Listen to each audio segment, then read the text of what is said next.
FM, the course or Joy FM, the course or City FM, the course or Adum FM. Won't me enti any na and inti ye jinemu emao na yakani na abumu na yatudin se pudu near the amount. Ye are yama quine am wet to me at Shawadrin. Ye no na wamai gan and semina one sa etumi I can be ama one the ecoso ewo womai mu se wo Ghana wa kwentro mu anase bia obia. Utie ewo tuni na sache KOFI Radio. Ubenya yen ewo ho sanso na utien ewo Facebook a KOFI Radio so any sanso na wo hwen ewo YouTube a channel ni din eye KOFI Radio. Click on the subscribe button no na bribia ye call live a send notification. Ye mo akwaba ye be hyasia na ye wura ensem no mo City FM headlines na mede hyasia ewo ensem ahodo a anwumre ye de ebe ne ensem ni bi mu edu pa ye nti headlines no City FM. Because there were about 4 police persons up there who screened us, and then one inside the IPAC hall, which was a danger to me. And as I said, anytime particularly I was talking, the policeman was looking at me with some queerness. And I felt so intimidated that I had to tell the meeting that, look, I was not comfortable with the way this policeman was gonyo-faced towards me. Drama as the Electoral Commission deploys heavily armed police personnel to its headquarters for today's IPAC meeting. Tonight, we ask genuine security concerns or paranoia. Also coming up, National Security Ministry begins public education following growing activities of violent extremists in the West African sub-region.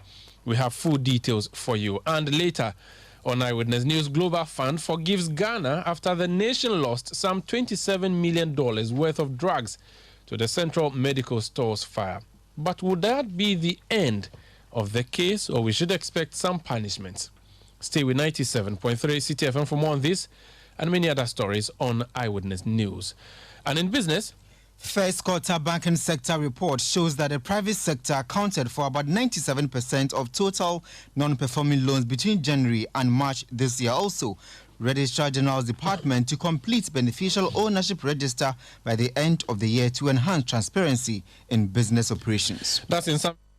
We City FM and somewhere warm to ja and you headlines and Yabobi Emma Utie no but then Joy from major issue womo edin ho enkomo true a epie ye e my Ghana mu so changina bia ebe ye ho my Ghana mu me dey pie audio no mu Captain Smart din epie mu se ye ni achi nhwe de asie na nhwemu kakra e kire se true na enokre ye kra ba my Ghana mu na etu a ye kra ba ye no nipa wo kra ba ye no wo ho nkrata so etumi etu anamo a etesa ni nyina ma bambofo ekọ hwe ye a make say etu no womo ede akra bia sronko se beye na nipa ye ne dia no ye ba se bi obi epe bia to ne ho nkrata nyina koyi a etu no atumi akọ ede ama oni no ne no ena ene NPP amanyoko na yensentwefo nhyiamu se eye wonwanwa fi se nra NDC for the press release bi ba ya na womo esusu se etu no NPP anya de so ma etu etesa ba ye nenso nkyiremu a eba free NPP wane se etu no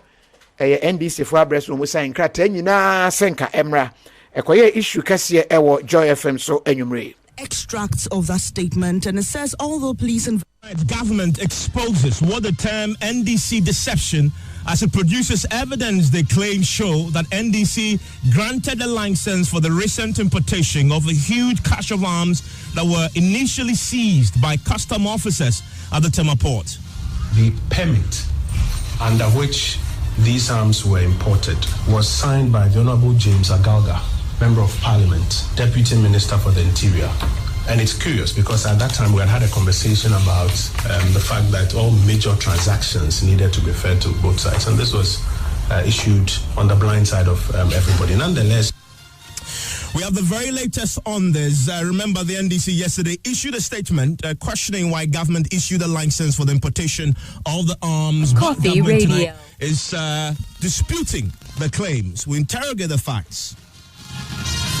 Tiwei ena asem kase ewo Joy FM so enwumre ye be wura other stories ye be se abasa asemi na ye wura details no ankasa sede etie ba de mfa Adom FM headlines emfa emmaw na ye monwura ensem ahodo no emu sede ensem no ekoye headlines no eni de di mu akotene bi ne se IPAC meeting interparty advisory committee amanyoku ahodo ni nyina wo mu bi omni abato committee won hyiam dia wodi na se ne ekoso na akohwa posifo ene obambofo pa edom begirejira ha so omokwa na ebinom so ye ebi nsida ye sha abato aso okuro ebi nsida ye bedi mu nkomo ene afi no mu behunu bie na wapani wa bene pa wa befo kwantempon ho dwumadie so ene odi ato abato committee anim se wabesre no a mfidia ye de ye adwuma ne abefo kwan ye fa so ye adwuma mfinhya mienu atwam abato mu no wama ye hunu se de mfidie na ho de tie afa ekoroma abemfo nso memawuram na ne de woso tetetia ni bia no wontetia ni nemo omanya ho bambo adwumako national security ahyase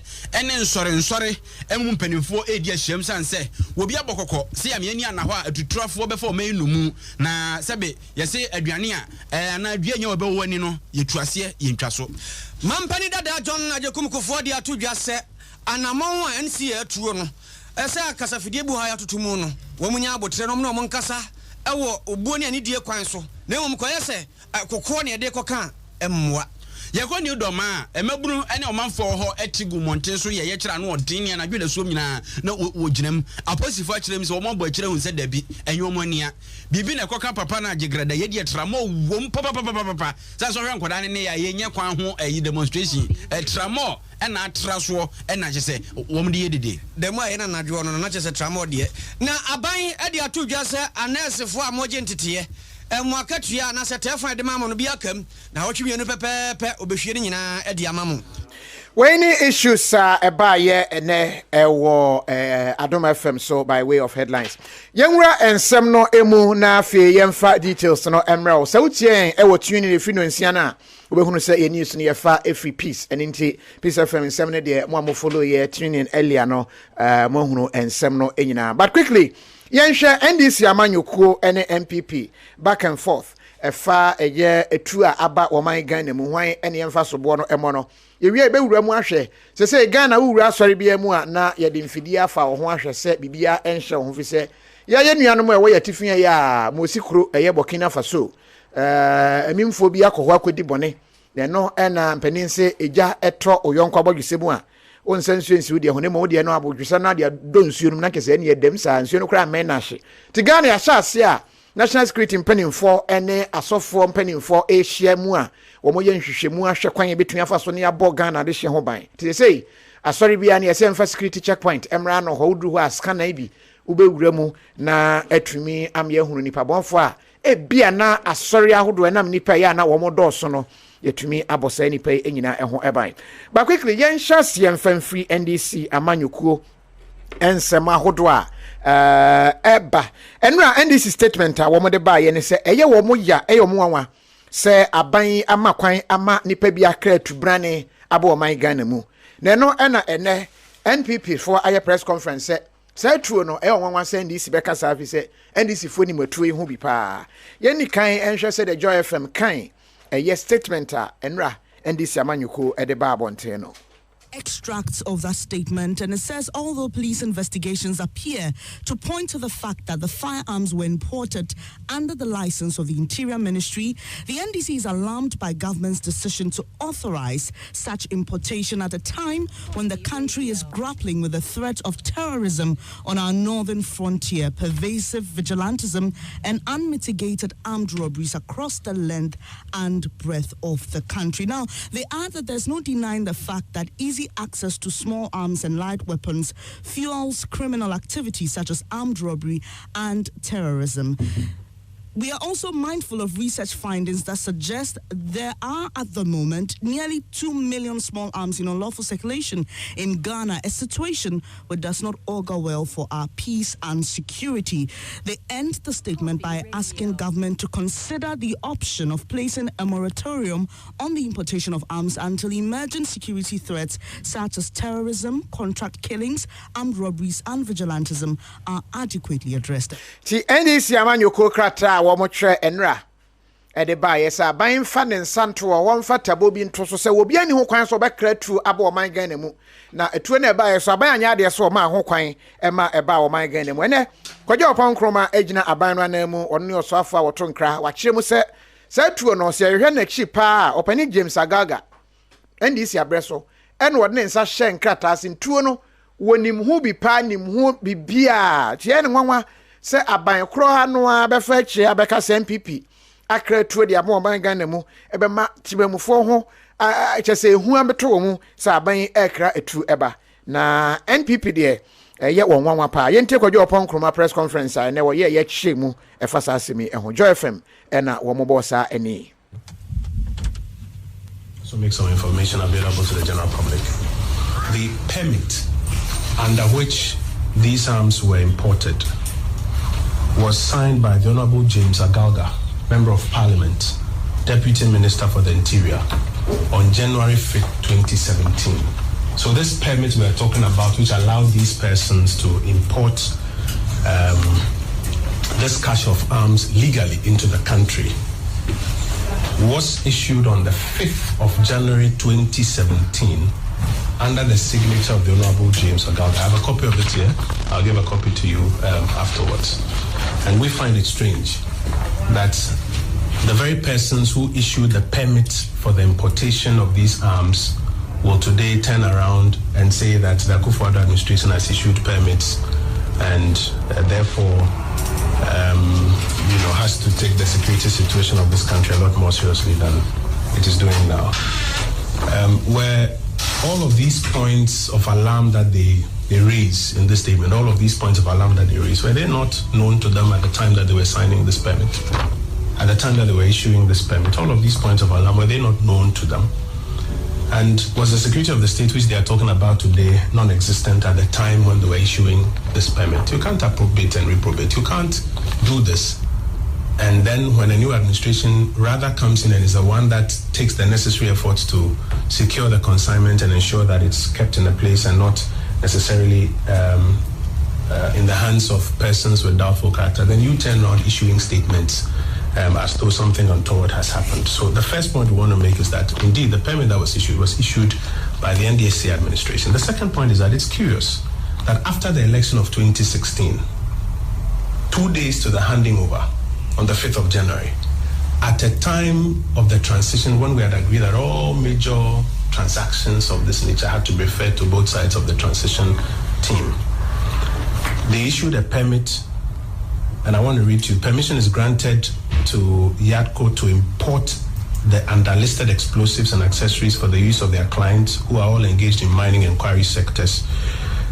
20,000 cases of 500 pieces of shotgun cartridges, 4,000 pieces of hunting shotguns, 500 boxes of percussion caps. 2 days to the transition. And it's curious because at that time we had a conversation about the fact that all major transactions needed to be referred to both sides. And this was issued on the blind side of everybody. Nonetheless, as I was here bebre pa kwadwo pon kromanchie mu a wode eba ye fa asemi ehono no na anche na Joy FM epusu ahoma efre opani James Agaga se eja wabreso wo ankasa wonsa na hyekrata ya se ana musan ye se nipa mu amane kwan adwumakuo no obetumi won krata obetumi akra tu aba o man Ghana mu tuo thousands bebre ya ye kraba o man Ghana mu wonim tie ba ne san ana nra mo ansom san twa krata ba sa ban anya de so ma tuo no eba ye ne mpo nsan fa tabo entoso mo obi amfa tuo mo man Ghana mu eno no opani James Agaga eche se wo menkai no se wa na usan ye o sa company unim wo mo so ominim wo mo eno wo se na anya wo na usan ye wo se o nkrata ba me table so ma mi san na ya na edoso nti menkai sa bria wa frame a wo pese obi sa se me na me ma kwan na se nemom se mpo me na me ma kwan kora no a na se nka ban so hwehwem hunu se sa bri Ghana ye hu nti se nkoma atu no eba yentie James Agaga kakra na ye mewura other issues mu would be what 4th of January 2018, but the date of importation or clearance at the port is the 10th of April 2019. So we're talking about 2 clear years. And so one cannot run away from the fact that further authorization must have been done to enable the clearance to be done. But the fundamental question, Mr. Gaga, the fundamental question remains, did your government, yourself, sign off on this particular consignment of arms that we just witnessed last week that was seized? Fairness, I have told you that I haven't seen the permit that is in the possession of Honorable Kojong Nkrumah. You haven't seen it. So documents that came under my signature were simply too voluminous. Okay, and no. For me to, on the spur of the moment, know which permit came under my signature or not can only be confirmed when I have seen the document that is in his possession. Okay, because the Yatco is known to you, so I can ask this directly. During your time, did you at any point give a license for the importation of particular specific set of arms by Yatco? I wouldn't remember. But if I see the permit and it's under my signature, I would be able to make the necessary confirmations or not. But I have always maintained that Yatco is a company that is licensed and is known to the Ministry of the Interior. But let us now get into very fundamental issues. And I have insisted that issues pertaining to weapon permits has a validity period of 1 year. So I'm saying that if Honorable Kojong Nkrumah is saying that on the permit that is in his possession, I haven't seen it, was signed on the 5th of January, what it means is that that particular permit would have a validity period of 1 year. I am saying that the date of clearance and importation is on the 9th of April 2019, 2 clear years after the permit was issued. But Mr. Gaga, can I land? Yes. Let me land. Please. So I am saying that without further authorization, the clearance wouldn't be possible. We are not saying that the NDC government did not issue permit for weapons. That's not the point we're making. If you go back into history, all successive governments definitely issued permits for licensed weapon importers to carry on their trade by bringing in weapons and to sell legitimately to citizens who are desirous of owning firearms for their own protection. But the fundamental issue is that, granted that I signed that permit, things have changed rapidly. At the time that permit was signed, vigilantism was not heightened. Ayawasu didn't happen. At the time the permit was signed, our northern frontier was not under attack by terrorists who have moved from Niger, Mali, and are now on the northern frontier. So many things have happened. Armed robberies did not increase by 27% at the end of 2017. So a lot of things have changed rapidly. Opani James Agaga and watch no say import so no san ye kra no anema asesan say incident say nka ba na ma ho kwan ema etumi eba enti ye beto ede amamona enchemu bia wo ho a ne yemfa ensia ye transem no so a wote ye ewo City FM headlines mu say ene wo mukoduru electoral commission akachia adom so edeba headlines and afi Peace FM enso edeba headlines but City ewura asasem no mu eyi pa Emma Empuno, Womotronsa, Ede Frere, Opania, na Hano Pa, Ewo, the Ohunu Electoral Commission Ho, and anything come Ewo Studio. Now, Nina no, and MPP man you could jump with which said the Electoral Commission any day, or in Shadow Huno from Sobia, or any kind Electoral Commission in Chemo, Opani Bosman Asari, Chemo, the my DNT and ne, Amanyukwa or no, Womoko IPAC meeting, Womudru, na Amokas, a CC Electoral Commission anymore, opposed to four, Womu dressy. Pa who say we dia akode ehye wo mo ho ebi wo meeting room ho and ebi wo electoral commission premises wo nyina easy say wo mo de nyeso no behunahunu bia na mum na wo mo de kokobo nsem bia na aba no na wo mo de ye adwuma yenti opani Bosman Asari nchemu wo City FM. Dr. Eric Bosman Asari. Well, the commission has witnessed several security breaches, and we have security agencies advising us that we have to beef up the security at our premises. So that's why we have done What are some of these breaches? What are these? I'm not ready to comment on them now. No, but you see, members of IPAC, those who attend the meeting, say they were intimidated by the presence of armed policemen in the meeting. And again, when they were coming in, they were screamed. Some were even asked to leave their bags behind. Don't you think that in fact, they felt offended by what happened today? No, I think they came to the premises of the commission, and the commission has a security policy So we will look at it. Comments were made, so the commission will look at it. Can you walk us through the security policy of the commission? Now I can walk you through. I need to look at the document very well. Then I can. But those who have said that just clearly is linked to what the chairman of the NDC allegedly said about the chairperson of the commission. No, that has not even come to our mind. Bosman Asare ena watching the entire basano. Nemum Bernard Mona. One was sorry I can share electoral commission in chair say Wakasa na say police ni ba kuno ginancha said was hwe nanim no was rododo. So police ni ne hwe nanim sa ama ne nsem no ai woni chim kra no o disorganizing the thoughts. Tie be ya yin police ni mfa mfiri ho.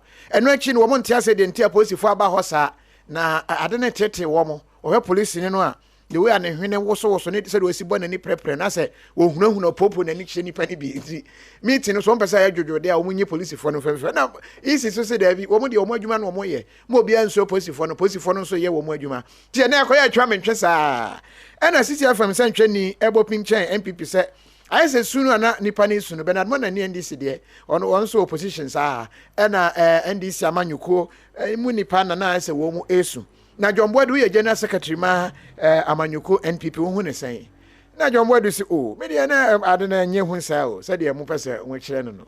But you remember that in the run-up, even 2015, 2016, we had a station, Amoka, and policemen at the precinct of electoral commission. You understand? No, that was during the election.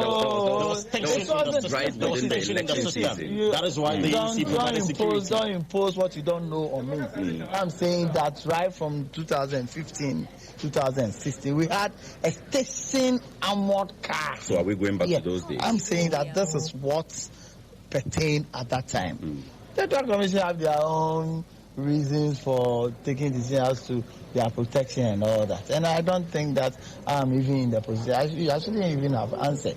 I'm not in the position to determine what security measures the Electoral Commission should. No, but the point I'm making is that are you surprised that you saw the security being, you were screened before entering the conference room? That is quite a when I'm going to Movenpick. Let's have some screen when I'm going to Golden Tulip. Let's have some screen when I'm going to sensitive areas in this country. And I so this was nothing new to you? It's new because they've just started. But I don't think it is new in terms of gathering. But it doesn't in any way intimidate you, scare you, raise any concerns or alarms? For seeing the presence of police people. But you will not be intimidated when police people ask you not to organize demonstration. That one, you see strong and you make them nice. See, so as for what intimidates people, it depends on who you are. John Wadu a for penny Emma, the New Patriotic Party, NPP, Amanyoko, no, but Emma say NDC will opposition. Omo Electoral Commission say or your motamfo. Say NPP so opposition. Almost who electoral commission so your time for me name the course but we are the course so and your report to be at the amount ya transam no so na ya concern from one and run a ya da so kon ya to the AC was say a yabusuada and inti no said ye broni kokko e de nabusua said wo ye no ene ye nso ya mamre mu said e yabusua no e ya na ensunsu no ye ewo mu and inti empanifo hye ho fa na no so afo be de chie ma me Frida Prempe wo chire mu say emma ene abusua ene nipa niam ekekan mbom se Ghana de hye no ene na ka bom ye oman enti se abusua koyi a oman no koyi se abusua mu tete a oman no nso emu tete enti afahye ne de ehia pa no obesrese yenhwe ne abusua no yenkoso a enkuramu ne no na ma Ghana ye danso wo kire ne nsemu a kowie kura sa asofo kan no mu gu Ghana abusua no ewie behu na mamini kan fa we mra na afi meka asofo ne de no se de ye ma me Frida Prempe chemu urbanization ne modernization ne teach technology my family system not break it down. My extended family system so and as we are trying to know you said that my family extended system no nyejuma. Wo fa ne nananom nieces and nephews aunties sane mani nyina etwam. Yesua nuclear system. Na even with the nuclear system no kra no technology ntino and na na ejakwa enyabre eni mofra no enhia aye WhatsApp aye Facebook aye technology ne edit na fie enu nti na ni nyina aka ho na ema ye celebrate the family day e dey bon crofon kaye say e was say your family system na ye knitted together na ma ye gina no ye timi appreciate Secondly, so the ministry, and social welfare, war facility, yes, and yet your bar wouldn't a few Yamukwana Yoba. A bill of higher foster parents, I anchor say be training parents, I'm Monia who cry on the faso, I training more frana, a division on son. A bill also swore adoption, which me cry by a home, a bedroom of friendly be, and maybe a tremono. Yeah, the tabuoto so kakra because they will say a tutu and yema. They share quiet processes in the different fashion. If you say a koi, Sanya money in a ministry, no, I heavy. As I say, a quiet be, I'll bet me about adopting and more friendly be. Yama Frida, Prempe, and not what's in and on. Was anxious, say, a busia, say, I say, a motitie. Na akantete na nka abusia enkambomu ewo mu a amyeka se abusia long hands wo maame wo faase enua ba chese tenten tumi ka toa so ama eye bebre wo chese eno no se diama ntitimu no aba no eye asofo ne nkomhya hodo a aba na maame ye baifo na we eka ho ama bebre no akramfo ma nkofie fi so soro se anhwa na abrewa wotifie wo we nkwala nam abawe ne ba nam ama no am na fili ti sa na tie de on fa abofra no kra nkofie wo se no ka ho egu abusia pempi de nti ama me hu se ama ye family system na ya break so kakra titiri bi kra gina ye papa no me ne maame no asofo hye bi nkom bebre nkom hye no ama se so bi e kofie kra na osuru because ya ka bibia to tim so maame ye baifo o papa ye baifo o ofa ye baifo o nana ye baifo we na ye we na hwe we say Bible say God reveals to redeem. It's one who aka ho asem no abo ho mpaye na esi ano kwan. But we dey ye dey hye mu e ma so wan hwe ye abekwa kwatwese kan kra wo anti bi so. Eni nti no obi ane na ire ne ne matenkan. O ma ne manko na obi akwa akọwe no. Enti saa de ma nyina ye education. Sese ye nyina ye kan ye ho bom. Na yetimi educate ye ho. Na yetimi civil through between the end times. Asofo mu beya in commission bebre breaking and family system.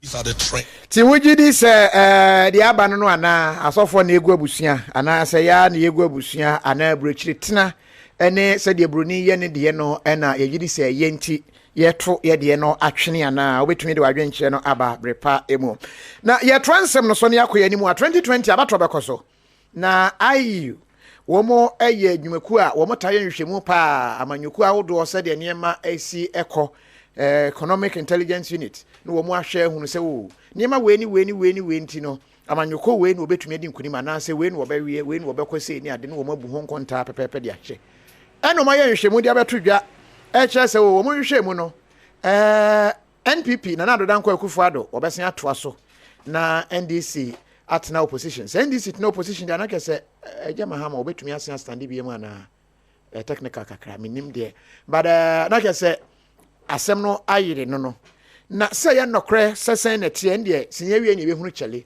na eno na peace of manwumre ene Peter Bo amotuko no woye General Mosquito abedi akire deputy general secretary no akire say ayufo mo de mo akan yate na mo ye sure pa say de Ghana ekoi NPP besen awi ni bio ye NDC for de ye hunu ne sao ye wogidie se ebedi enkunim ye nte Peter Bo ama woni peace from nkomo a wo mo edi ye no ebi research there we are pension mu na wo di betudwa o hwe statistical methods a wo mu use ye na kra na kire se enye report a obetimi aka se o ne apie o report mu na ne betimi apie o ground because first of all no statistical method of use you no omo anje quantitative analysis ya omo na mo se omo ye way of focus group discussions ne presentations ne seminars enti omo tuna ye no mo si no ya dia omo timi entwe omo e wa abo so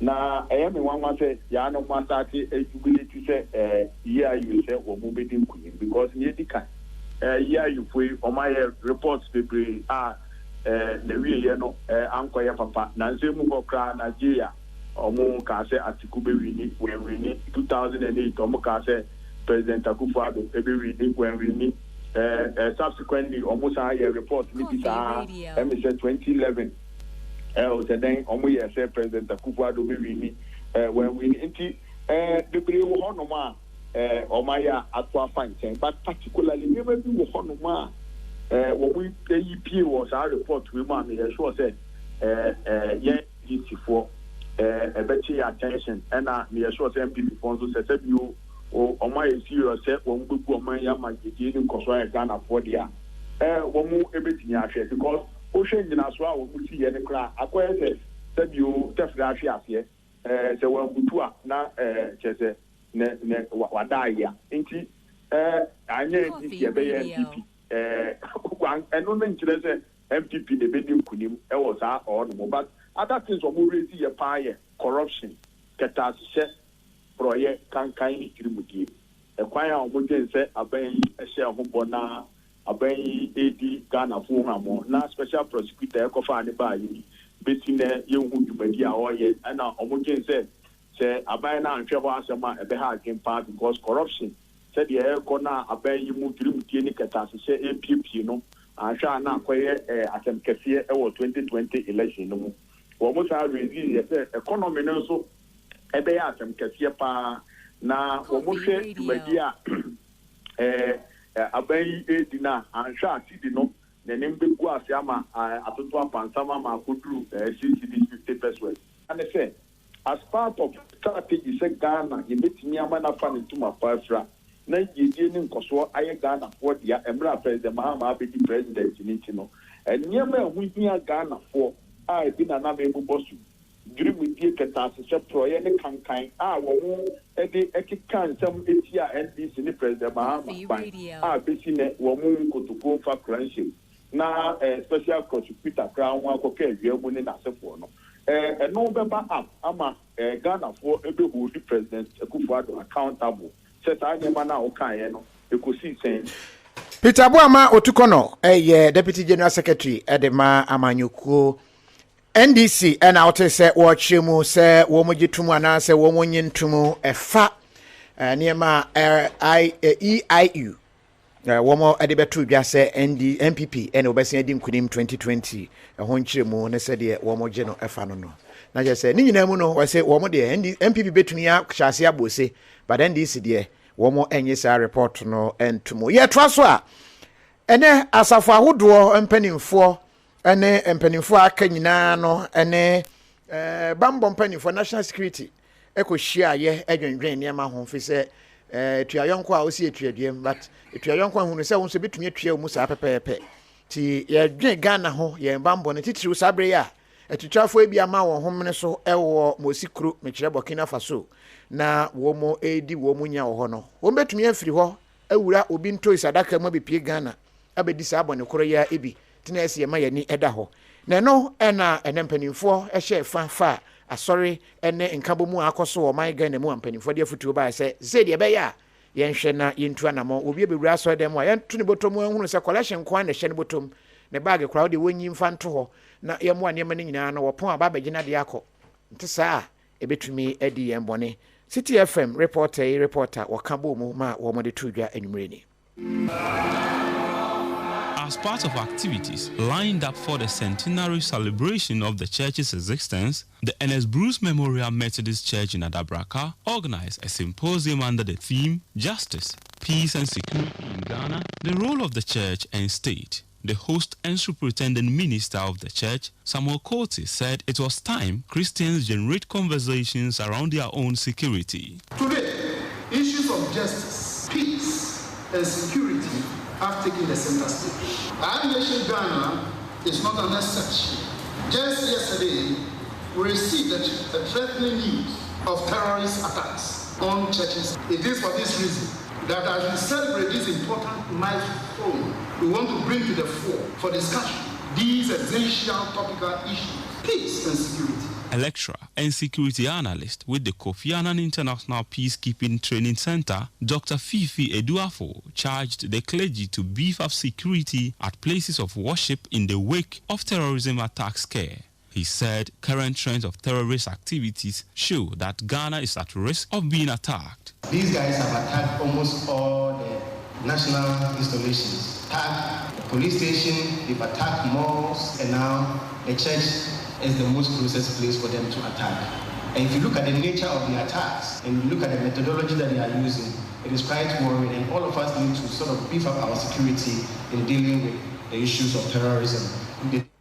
Ti yadru no say wo kwa sorry I see nhwehwe omanfo no eho na yentumi emmo ye ho eban eyi ntisa ebetumi akwakofa ha okese ede abren adom fm so anwumre osofo a wo hwe apomode ho nsem so man Ghana mu agya kwakwa adwumaman no kire se anesefo alawa no say de bibia atoto na kwan so eyi ne titiu ene sika bia na akamu a ache wo mo acha de wo ho ne allowance awdo pi no asese de wo matu anamo ai bibia fine school fees na nkra ne tua no say ye man nkosru bi nti teacher for na going through hell to even manage the schools because some crime to mean to your school fees no the allowance na buy no na ebu ankra no bi abediti school mo no afi allowance na ma nkra na bebe wo sika bebetua how much school fees in the private schools and all that to go. Yes. Upusmoko baby uhia say nurse ko ye adwuma e krase obeka se wonko ba unya ba be free ho na se be ni be nyina ne free hiam abran boa na kakra ma na wie school a obi hu nipa mbo o ka se wonko ho a culture ne ma nyina or part of it nti be nya nipa ko krase and it mo restore allowances no admission figures no are reflected say maybe akosro asin time ana allowance nini hono tamana allowance nini hono so when they cancel the allowances na nkura no it's a 3-year cycle. Okay, right. Okay, inti yanye ba ya allowances no yes and reintroduce ye no e ma the application for admissions no e course ro kwakwa adwumamanu osofo hwe apomode ho nsem so yemfa we nwie na afi yemie phone lines no e ma mode ade wie ye story a Peace FM de tudwa anwumre enche kra enchemu ni nyina ene se ye tontokrom adehye wo ho ne aposifo de abani amache se free fight for all de kofa ba ye ene eho nchemu no ye beko na Peace FM se de anwumre wo mo reporter etonkra no eba ye aposifo ne adehye nso de nka ye ntanko eba ne seni yemfa eno enwie ti asem no ye hwese hwan ena ne de ede mini aba meda se ne wuti kire mo sa pepe na tie na metoa so dia na ena anwachi ne koba ye no se okotonton kroma eno eye bia no so ewa santimantama eye amantie mpatamono na ade sika kokko de gold de ebi wo hopa company bi wo wa enam Ghana aban so minerals commission amani tumika ta se onye adwuma wo honom a chese concession minerals concession be obi na no eno mo chese emrante miense bi afa ikoti kwan so akosese niema e wo ho aye niema e honom basa ena circuit court e wo kuma fi issue bench warrant there a police for under just anko no mo show mo munya mo anajo no munya na ntieta nkofo no ko pie mu regional police command esuma ema wo mema ko pie mu e wo tontonkro mo ko pie mu no mo ko chase ankofo ya court hwe mo a emaburu bi kira say wo mo ntiasie ene wo mo de wo mo abo etuo tutu nyina aba mu ema wo mo de wo mo mountain road blocks bibre e ko ba e na say na wo say police force tututuo enipa be enum o mo pra o mo da ayaresabia police ni ba go so make say ono so da ayaresabia o mo pra na ya ne ASP Godwin ayanyo a ono na kasama eye police for e watantema twetwenkobo e na ya ne kurufo no so twetwenkobo yentese na esikore Ninyani say Bekwai Circuit Court issue warrants for the arrest of Nkrophobia omukwa attack one mining company ewo Totokromo no mo ekose company ni nyoma ewiwi a pump action guns ye chibimu a ye do makokugina court na court no mo no osomba court o man say anko court na enran ye koyer ne nsantumi ankasa Nkrofo na Nkrofo miense bi a na omono nso wo saa case no a na police epe o machi omo a ye freba kon Madasel Idris 24 years Kojo Ado 33 years any Emmanuel Asante alias Oboy Emmanuel 39 years eyechi omuna na bakon etie mu raise alarm say akonfo abomo so am robbers abomo so eno na attracted the attention of some youth in the area Ukraine ombe hu say police cars any police personnel and so omo block kwan no kofon status omo tutu aboba bi kura kuretuo wo hwe police car no wa wo kwa be tro nti ebanisi the police for no had to try as much as possible to clear the road. In self-defense, police also have to fire. We na ema nimpa 5 so far. Police ni banko so epra epa yeka say other MRS na omo a omepra no nso no they are under police guard because they are suspect. And no action. You copy mo tontonkrom say na de hye bi so kan. E din kan happy first wine. Ono na ya kronfo no krom be fa ho chi nipa ye de. E ko ite yes ana ma eni abere. Say happy second one na e be bo gateway zo nga hanu no. Na ya police fo. Ama ko kena po ye nipa be 3. Omo bu say si ade na ehia. Ana e ka say ade omo nye nipa maye. Eno ho no so omo du to no. Isi America say nipa be 3. Omo pie da go agro so isi America say. Minimi run e wo ho around bear 1. Ana me ti say nkofo bi bopno. Na me din kan je so sempa cho hwan ya o si bie puno no na me ras wo me puno ne sei bie puno no kwasia na o show ni bie puno no na me kunu so omie de metia ne so ode bibi e hwehwe do ni mu ene ode bru mu che pa to munya akwan bie ye no mo wrade mu ho na etuo ni wen no si mi pa cho mi ni tuo no mo start so mo skata o me dem ho be man da well me panties ni na o maka egu form de atie no a che se underwell abam like I say ebura ewo ehia na say dey here underwell but they see you to krom eno no and some no do so anwumre said obi kan I say na dey menya pudu English name man ka mepe the English name so dey menim Yusuf Muhammad na fast asem no eba menim nti wa oni obetumi dey wadwen hye no aba but adoso yakane nyina abomu ato agu ho bia adu no ebraso say obesesa na wache wadwen ewo issues no eho utie wo High Life Radio ewo Virginia utie yen ewo any of the affiliate stations so yemo akwaba GN Radio ewo United Kingdom wo monso ekura yemu den obetumi etie ewo channel 106.0 so ewo UK sanso na other affiliate but mamemfa callers no ebi na afi yene wo mo enim komo number no na wo screen so no utie wo tuni na telephone number no mebobo ama enchekra na wetumi afre bia na ono unhu se tuni dia no radio KOFI Radio, the true radio for the Ghanaian and the Ghanaian abroad. Yemfa ofrefo a odikan eja benkusi puduo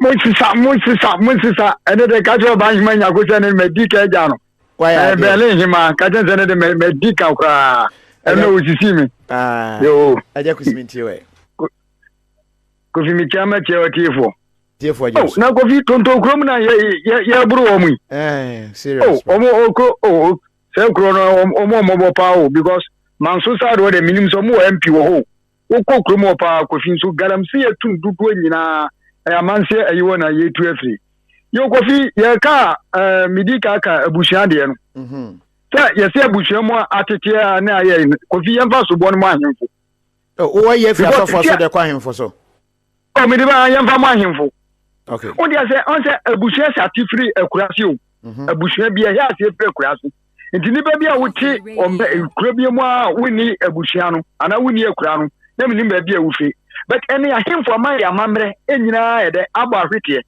onse kofi ye wobushia bia wo panyin enti sa panyin nso ewreti to ohene but any ahemfo ama ya mamre bibia sei sebi o sebi msreka ya me ya asantum mi fa asantum wudi mi buza se asante ahima ba krampo ne wodi a kofi enim ene ye mpanyimfo entrete sa anwoma we se dem abushia sebi obi kura wu a panyin odi ade ni sa anwoma nyina ene ye mpanyimfo entrete sa anwoma we nyina da eti sa yi ni de yemfa mo ahemfo pa asofo nde sim de sabi epi mu concert no mo ye eti ye kan dia yemfa mo ahemfo pa eti me ene kofi ene na ya dia na edama akoma so se meka ho asem enti wodi ene de me mfa omre enti me se sa de ne ba de yemfa mo ahemfo all right be kia pudio etiefo nya ba pudio de sembo nti obi aba pudio mo nsesa because news was sa na odi aba KOFI Radio, the true radio for the Ghanaian and the Ghanaian abroad. Ti eja kusi achre nadwen ewo ho but anyway nadwen chre na ode abano mamenkan nana kwasi agiman wase lawlessness enyi ewo Ghana dodo ese aban na de ne nan esi fomo eyie ewo ho emayen adena fizi ne bayire ne Larry Nuru wasi ede na ekoso ewo Ghana Larry de ekoso a wo hu no a na ekoso To be such a dear difficult to tell, but the Ecosona and Ecosono. We say, your friend Yusuf Mohammed. Atungo, hope your question has been answered by Kofi about the English name of Pudu. Oh, okay. Yusuf, English name, they're still at Mimi Nemo. More by Ambrofono. London Ambrofono say, no between me, say, almost say Pudu and Brofo to say, any phone, to me, say, woman can say. KOFI Radio. Yamajo Pudu. Hello. Kunkuabum. Was say underworld the same. Dumpe Aden. Also shane underworld, I would say, and also saying Pudu. And Pacho, we didn't be our free. Sorry, when you saw no crime man from him, but Yentia, we didn't be our free. Pacho, friend me, Steve, the Casafi Milan. Many Casa. Michia Brazil, always right. Yeah, although call, you know. Yo, I just ono de makasa be na sampa ami shira no brako fina mesro papa na okosa ne ni se nkasa ne se mu fa tiro mbra afi de mu fusan bia o se on de on kai egusan bia o se on kai KOFI Radio afi so enka o se aban bi shisho mansa omodu tue na ba so we so ya kan say wako sani bibia afi wo se won kai anya aja yenya di aka no fama kudo mpani ko na omunum no mungali no da se kamia mo se wona on said that KOFI Radio, the true radio for the Ghanaian and the Ghanaian abroad. All right, we say a friend Bok. Oh, okay, to you, is it Banasco Jr. Was say Pudu Brofon, your friend Bok. Just say, ya kenning na dia boom. And one no, any Pudu Brofo, if we saw our Pudu Brofo, your friend Bok, all together. We are ebi. And yes, we say, Underwell, pa, I nanakwajo, Underwell. Was it by now just ocean Underwell. We say, and as a may in yana, I am Memfa Colley and Twasso. Aja Yamwaju Pudu. Hello? Yes, sir. Yamwakaba. Pudu. Yes, sir. Yes, sir. Hello, good evening. Good evening. Yes, sir. When your friend Francis on my follower. Now, if you make your KOFI TV a TV na some I go and book Korea and American Kakrafa and say, Sawi, a sorry for security system on me as of Obi committee in a many players in the past. The Omu be a year, your body so count. So your body account, you must have penny for immigration office or motion my Osa Ghana this year, Ghana bay or might be better. Choose all the one. Be a fun one or Babylon, will be a fun home Babylon. Ghana, if possible, I send penny for say, baby me at the blood, the mark to Mamma. We are your free echo as now you see a border. Because we say European country like Switzerland. We are echo as European Union or so on yet or Tino. Who free country be able to or tin border. Do all Babylon and so give this as but Ghana do the Ghana is here, Nigeria for more people. If you yet about $2 and a bomb, say, the very bonus on our any and I will so pack meeting of Koya.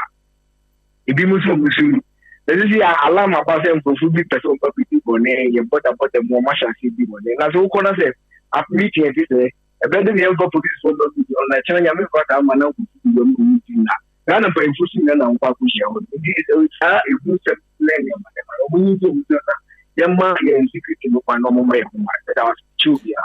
On said our CP. KOFI Radio, the true radio for the Ghanaian and the Ghanaian abroad. Ya traso na fe ya fa mo calls no ebi miss calls in the be 1,000 and coins ya ira segbefia was a caller. I think you have a point. A caller name with the handsome na okay. Augustine Ajima was Pudu Koni wa mami true when I say Kwajo Rush was say a dear nekoso ewo Ghana. Evans Kusise Percy long time and what ready a bre Percy minim long time nkomokwa more ka hon long time and let me my man from comments neka kransana masan afa calls no ebi as internet na ngasa kra so and something I'm in fa call away and fa entraso Kola, what you can Pudu?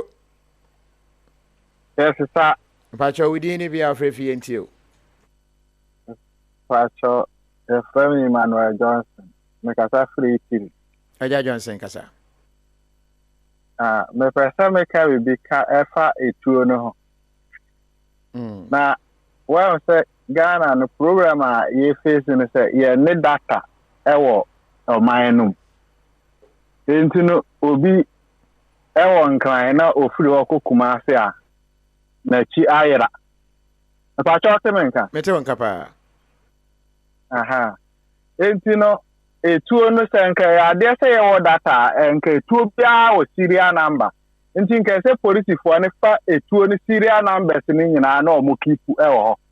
Enti no obi nipa na wa kra tu aba o man no obi beto bia na wa register ni pana data enti so china bi ko hu sa tu onu bi e wa abonten a na yes simple obi ko di bon na ko china na wu ni pana auto tu no wu mom na ese ba be chu me da CP me time no enti no ma me fa last caller. Hello, good evening. Good evening. Aja within be our free Pudu. Yes sir. Yeah, me from Germany, Frankfurt. Mr. Queenie. Okay. Kofi Mintre Martin Kakrabi. Mr. Ghana for say. A Jana Bubano, Yan ya ko se obia jina obia ehwani biem na ondini o ma Ghana ho. Na ni nyina jina winner take all no. And the problem ni ba no. And Ghana bebo any Ghana embo no e winner take all.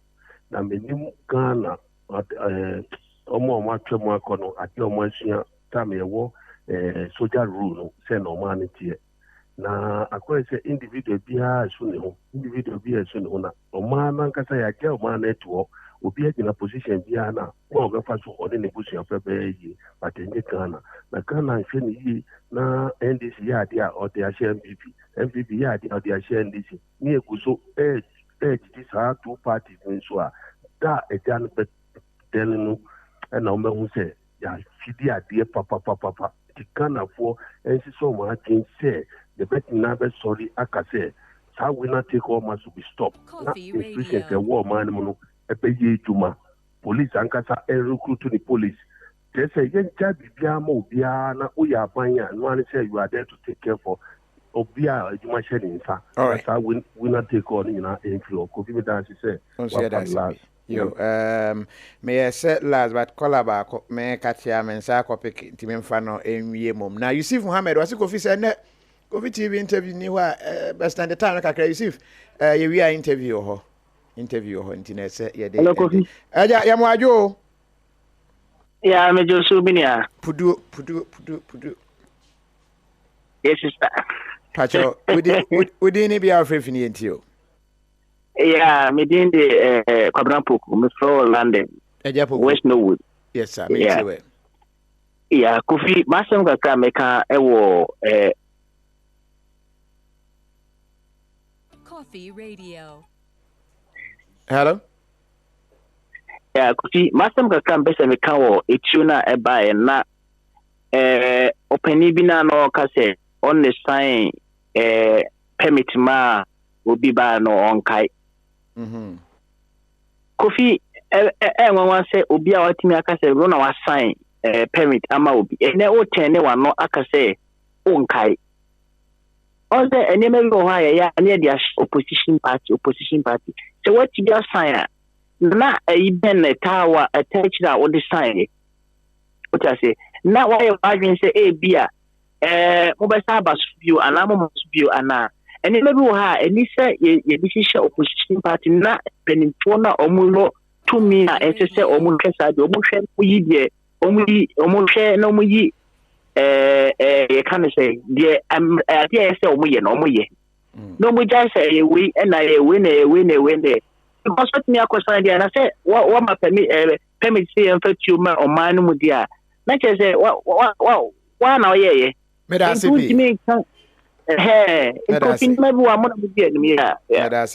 Breno was so mean to me for no bio, Monfa and Chain. Pudua, Debra on a ha and Yadu Bessimidi Kofi Adoma when Yamaya Adoma watching out ever sign a shabu near the Pudu for Abro. Nemom Shannon, so ye, I will KOFI TV interview and you may Ninti Chain about no tree Empire Mohawk Noa. Watch out, na Yamfa and no Emerald. Edamasakro. The wait is over. Finally, the most awaited radio station is here. KOFI Radio, the all-around radio station for breaking news, politics, spiced up with the best African music, most desired entertainment shows, and much more. Whatever your needs are, weather, entertainment, news, or music,